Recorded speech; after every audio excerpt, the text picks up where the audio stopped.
The Napa County Farm Bureau is the oldest and largest industry organization in Napa Valley. It's been in existence since 1913. It represents the public policy and political interests of farmers and farm workers, all of agriculture throughout all of Napa County.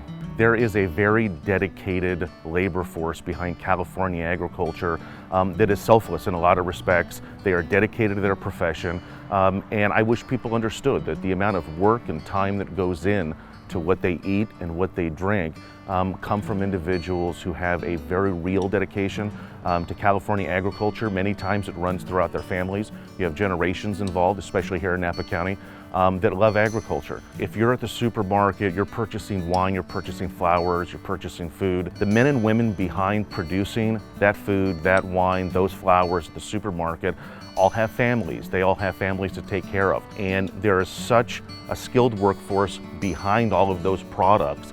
There's so much that goes into making those products. I would like people to think if they bought locally, they bought California grown, that they're supporting the labor force in their own backyard that continues to produce these products.